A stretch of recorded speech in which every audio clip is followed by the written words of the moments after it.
Jaram, hino ɗo taarika fiima antu heɗito moƴƴa. Fii badde buferi ndi ngay ngungungo junubu hara muñar ma yahugol ka lekkol e hoore giri-giri on ma ƴettugol otowal lekkol ɓeɓen.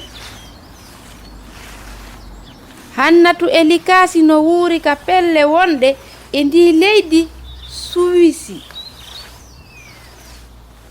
Hiɓe cippo sono kala hara hiɓe doga ka ayde bimbi nyande wo e hoore giri-girije maɓɓe ɗen.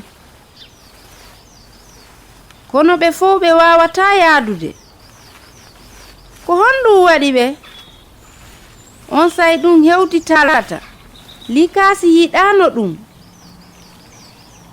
Hina ɗum wonno faale makko on. Fewndo ko dogata ka hoore giri-giri makko no yaawiri.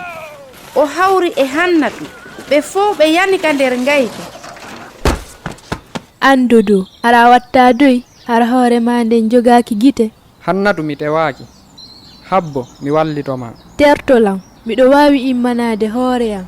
Wata amono ha ton, an o bulawujo.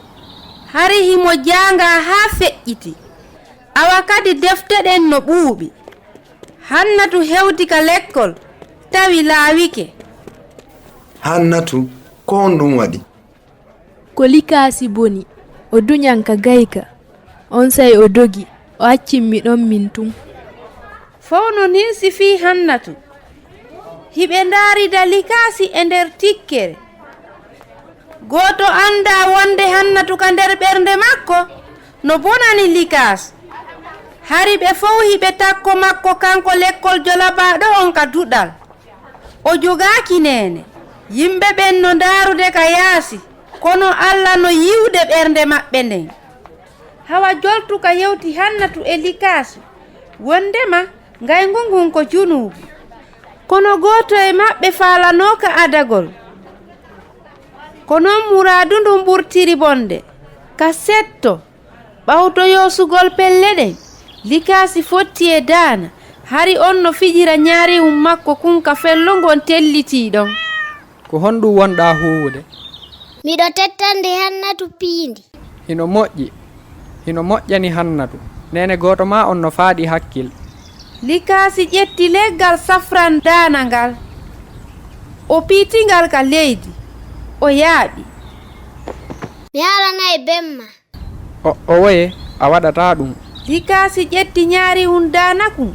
O jogiti kun ka ngayka lugguka. On say fof feƴƴiri no yaawiri wa maƴango. Buferri raneri ndin peɗimo kanko Likasi. O acci ndi yani ka nder ngayka. Kanko Dana mo duuɓi 5 tun cippi ɓaawo makko. O morti. O yani ka nder ngayka. E nder ngalaw Likasi udditi gite mum ɗen e makko. Dana, ha joni hiɗa wuuri yeetolan. Hay hunde o jaabaaki. Likasi ndaari takko makko. O dogi ka suudu. O suuɗi ka nder foron foññe. O wulli fota. Ko honɗum waɗi ɓawto ɗum? A yiyoyay ɗum ka taarika hikkotoɗo. Ko Husainatu wonno e yewtudema. Mi weltanike ma fii ko heɗitiɗa ko hiɗen e saayi.